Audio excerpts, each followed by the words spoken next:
Aku Pijar Cintalis dari KSR PMI Uni Jurusan Keperawatan Poltekkes Kemenkes Surakarta. Di sini aku bersama Kak Rika Dea Aryati. Halo Kak Rika. Halo teman-teman. Ya, kami di sini akan membahas tentang ngabar, yaitu ngobrol asik bencana darurat. Oke Kak Rika, langsung aja. Aku kan udah baca nih dikit tentang pengalaman dan prestasi Kak Rika, itu banyak banget yang ditoreh. Nah, selain di kesehatan kan juga ada tuh di kesenian, seperti Kak Rika tuh pandai buat puisi dan juga baca puisi. Namun Kak Rika, pada kali ini aku pengen highlight yang Kak Rika jadi relawan gempa bumi di Cianjur kemarin. Gimana sih Kak rasanya Kak Rika itu langsung terjun menolong para korban di gempa bumi Cianjur kemarin? Perasaannya ya tentu pertama senang karena bisa dapat pengalaman baru, bisa dapat relasi baru, terus juga bersyukur juga karena kita bisa dapat kesempatan untuk menolong orang lain, menolong korban bencana tentunya itu. Jadi senang sekaligus bersyukur gitu, kita masih punya kesempatan menolong. Iya, kalau arti relawan bagi Kak Rika itu apa? Arti relawan ya? Iya. Kalau menurut Oxford Dictionary, volunteer atau relawan adalah a person who freely offers to take a part in an enterprise or under a task. Artinya, mereka itu adalah seseorang yang memberikan penawaran secara percuma untuk berkontribusi dalam sebuah proyek atau dalam tugas tertentu gitu. Dan kalau menurut KBBI itu didasarkan dari kata sukarelawan, suka dan rela. Nah, sukarelawan atau relawan itu mereka yang melakukan kegiatan didasarkan atas suka karena ingin melakukan kegiatan itu dan rela melakukan kegiatan itu. Jadi tanpa ada yang mewajibkan atau tanpa paksaan dari siapapun gitu. Itu kalau relawan secara teori ya. Iya, benar. Nah, kalau menurut saya pribadi, sepemahaman saya, relawan itu adalah mereka yang hadir tanpa dipanggil dan bertindak tanpa perlu diminta gitu. Iya, keren banget nih. Ya. Oke, aku pengen nih Kak Rika sharing tentang pengalaman di Cianjur kemarin. Itu ngapain aja Kak Rika di sana, itu kegiatannya? Waktu bencana Cianjur ya? Iya. Kalau di sana kita lebih fokus ke penanganan kesehatan ya, dan kerja kita atau penugasan kita itu di posko kesehatan, dan kita berkolaborasi dengan beberapa relawan kesehatan lain seperti HIPGABI Jawa Barat, terus ada beberapa instansi atau universitas lain juga dari Universitas Poltekkes Bandung, terus Poltekkes Tasikmalaya, terus Univet atau lain-lain, banyak banget di sana. Terus juga yang mengkoordinir kita di sana selain dari HIPGABI itu ada dari Puskesmas di sana. Selain itu kita juga koordinasi dengan tenaga kesehatan yang bekerja di Puskesmas sana. Kalau misal Kak, kan ada orang awam ya, tapi juga pengen ikut jadi relawan, kan belum memiliki ilmu-ilmu tadi. Nah itu apakah ada briefing khusus, kayak orientasi khusus dari lembaga yang membuka open recruitment relawan itu? Tentu ada, pasti ada.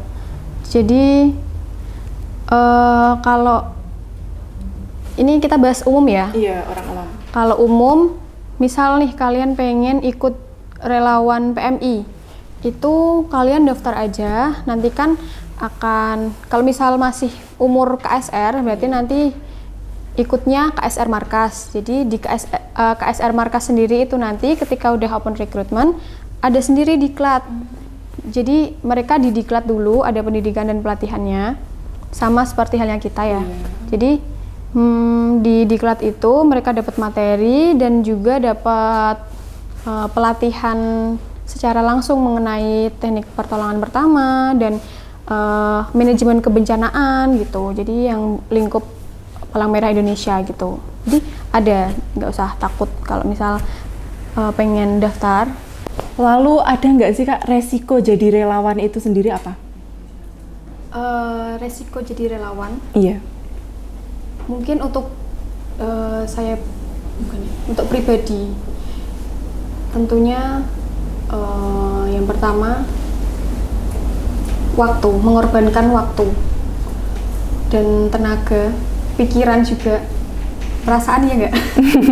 Pikiran, waktu, tenaga, perasaan, semua itu ada risikonya. Jadi kita misal jadi relawan, berarti kita harus mengorbankan waktu kita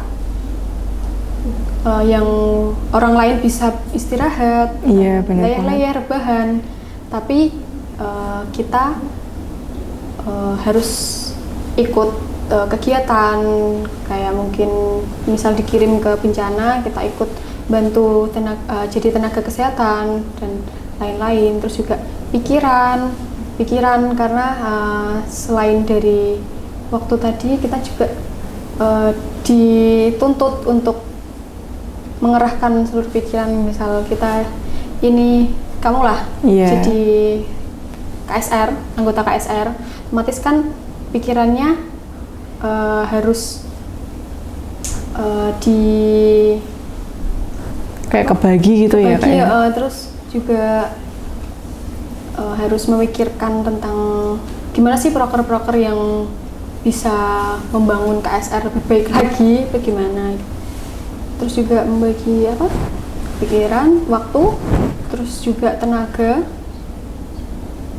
tentu ya. Karena kita bertindak tadi itu, melakukan sesuatu kayak gini juga tenaganya yang bisa buat kegiatan lain, tapi memilih untuk ikut kegiatan podcast ini mungkin, jadi tenaganya dibuat untuk ikut podcast atau mempersiapkan barang-barang proker gitu yang lain. Terus juga kalau misal relawan kesehatan juga tenaga, skill kita gimana cara mengobati, gimana kita teknik evakuasi, itu kan butuh tenaga ya, jadi tenaga kita juga dikorbankan. Itu resiko kita sebagai relawan. Itu sebanding nggak sih Kak dengan apa yang kita dapat seperti ilmu gitu? Kembali lagi ke pribadi masing-masing. Iya. Ketika kita nyaman melakukannya, suka melakukannya, otomatis selain kita dapat tadi pengalaman, kita juga dapat serunya, keseruan, terus relasi dan lain-lain. Itu sebanding lah kalau saya ya. Kalau saya juga sebenarnya dulu tuh nggak pernah ikut PMR, jadi ya baru-baru ini ikut KSR. Oh, berarti langsung KSR gitu ya? Langsung KSR. Kalau dulu aktifnya di kepramukaan, tapi ini ya aktif juga dulu, tapi udah demis ya. Tapi di KSR ini nggak cuma kegiatan per KSR-an, tapi impact-nya itu untuk saya sendiri ya, saya jadi bisa pede untuk ngobrol bareng orang lain, ketemu banyak orang, terus ternyata kegiatannya tuh nggak cuma stuck di per KSR-an internal, tapi bisa loh ikut kegiatan eksternal, misal ikut kegiatan relawan di PMI, kayak kemarin ada dapur umum untuk bencana banjir di Surakarta, itu juga bisa ikut serta. Terus jadi saya senang kalau misal dikenal orang gitu, terus mengenal orang, punya relasi kan otomatis. Terus ya beberapa kali diberikan amanah untuk mengajar, itu kan suatu rasa syukur sendiri gitu. Alhamdulillah diberikan kepercayaan untuk bisa mengajar atau bisa ikut serta dalam kegiatan kerelawanan gitu. Nggak cuma stuck di sini ternyata. Jadi impact-nya itu banyak banget untuk saya ya, untuk saya pribadi. Dapat kepuasan batin tersendiri ya Kak ya, Iya. rasa wah gitu bangga terhadap diri sendiri. Ya alhamdulillah ya, tapi nggak boleh ya terlalu bangga dan Iya. membanggakan diri. Ya dinikmati aja. Terus bersyukur itu tadi sih bisa dapat kesempatan. Oke, kan ini Kak Rika itu udah menjadi relawan di berbagai tempat ya, seperti gempa bumi, kayak COVID kemarin juga ikut. Nah, itu ada nggak sih peristiwa yang membuat Kak Rika itu berkesan, masih teringat gitu? Oke, peristiwa yang berkesan ya. Iya. Kalau relawan COVID kemarin saya kebetulan nggak ikut ya. Nggak ikut. Karena sudah tidak menerima lowongan lagi. Sudah telat untuk meng-ACC karena masih awal-awal kan takut ya. Terus tapi ada beberapa kegiatan juga alhamdulillah bisa ikut. Jadi relawan di Semeru, relawan di Cianjur, terus di kegiatan rumah sendiri ada. Saya kan punya kenalan di PMI ke Kabupaten Kudus. Nah, itu kemarin ikut serta kegiatan dapur umum juga untuk bencana banjir di Kudus. Iya. Kemarin kan ada juga. Nah, itu dari beberapa kegiatan yang berkesan. Mungkin apa ya?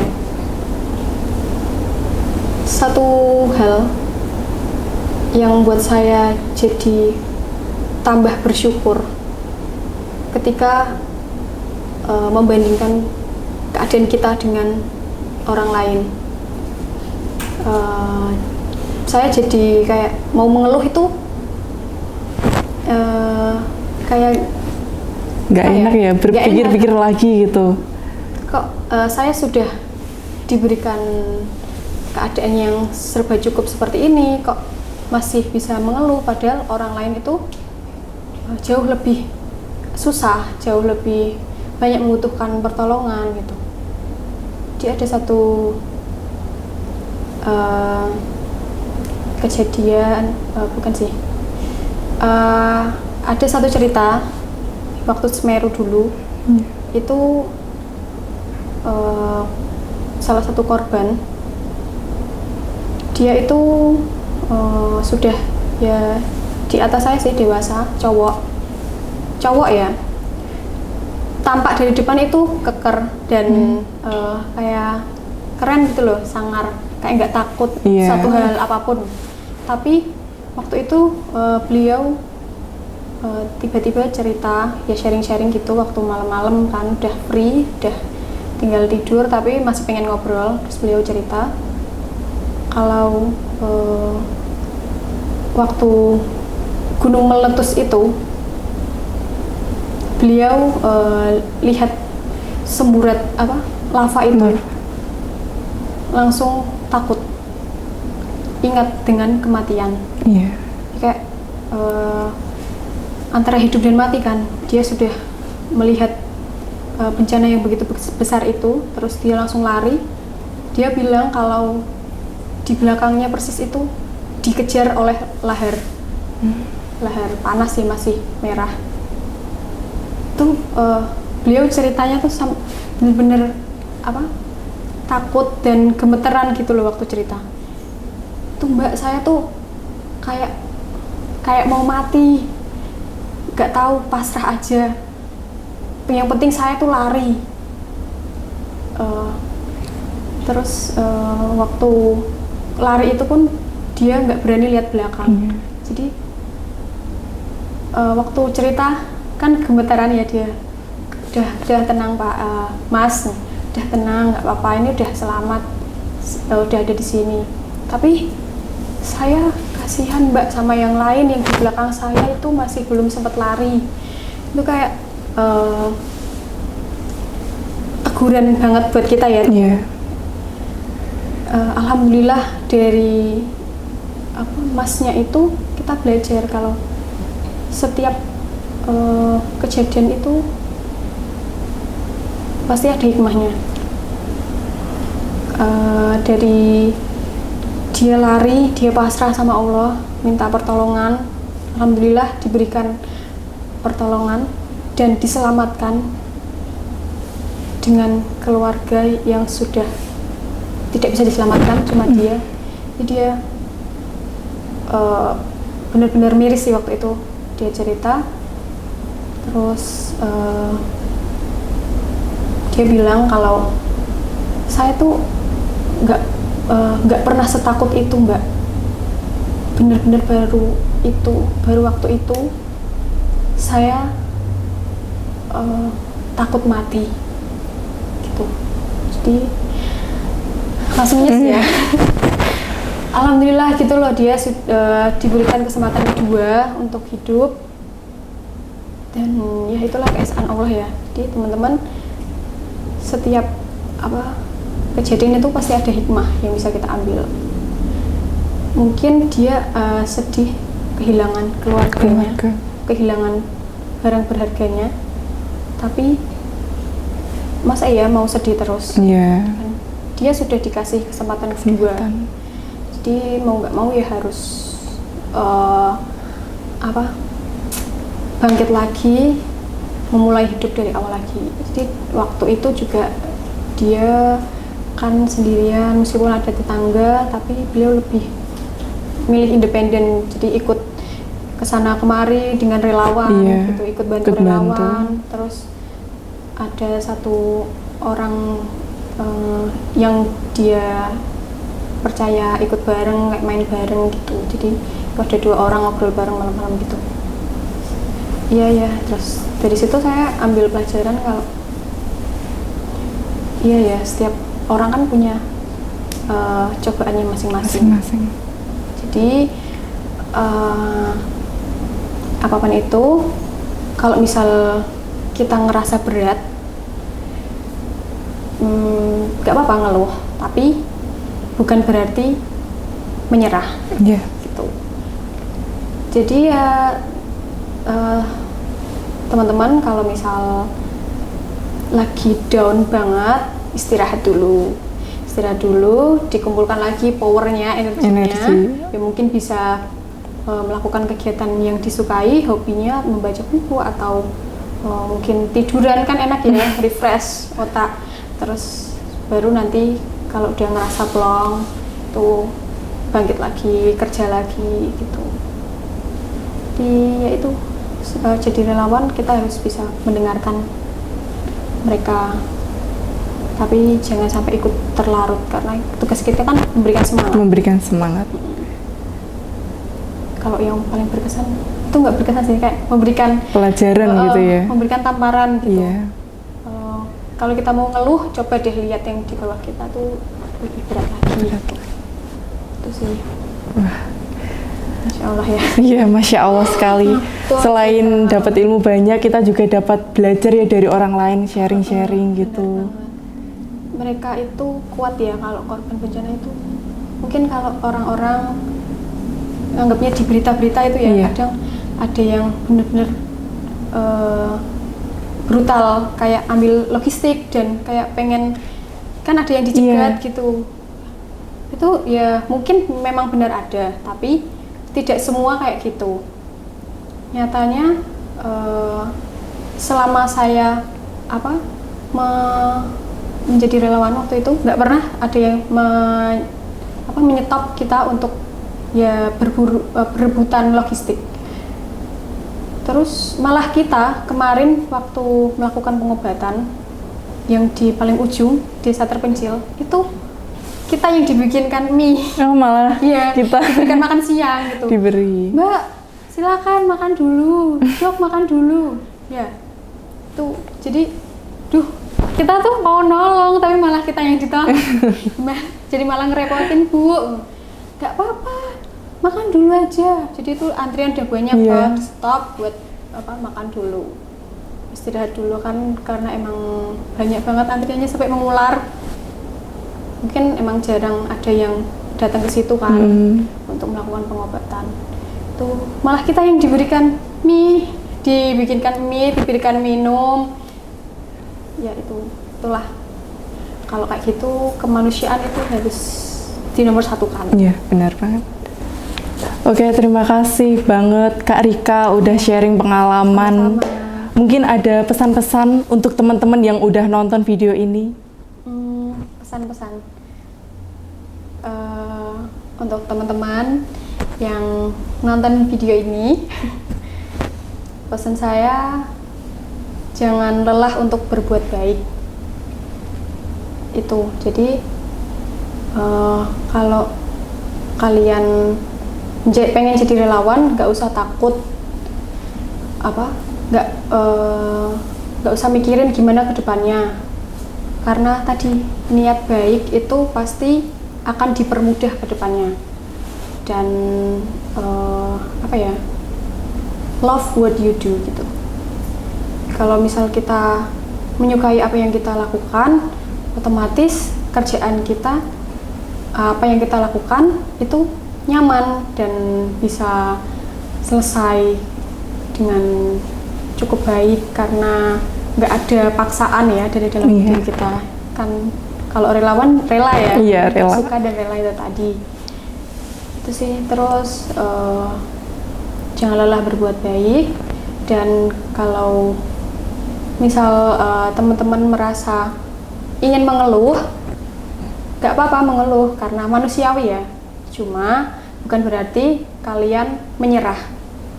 Jadi kalau misal lagi capek-capeknya nih dengan kehidupan atau capek menjadi dewasa itu, jadi istirahat dulu, tunda dulu untuk melakukan itu, karena kalau kita melakukannya dengan terpaksa nggak enak juga Iya, kan. berat. Jadi istirahat dulu, lakukan hobi yang kalian suka dulu, ya mungkin membaca atau apa, atau tidur tadi, rebahan, istirahat. Ketika otak udah refresh, otomatis kita bisa melakukannya dengan lebih fresh lagi gitu. Oke, semangat untuk berbuat baik. Oke teman-teman, jangan lupa tadi pesan-pesan Kak Rika yang udah disampaikan sangat bermanfaat ya pembahasan kali ini ya Kak Rika. Alhamdulillah, semoga bisa bermanfaat. Iya. Dan teman-teman jangan putus asa, tetap semangat. Jangan lupa untuk like, komen, dan subscribe video kita. Saya Pijar Cintalis dan Kak Rika Erika, terima kasih. pamit undur diri, sampai jumpa.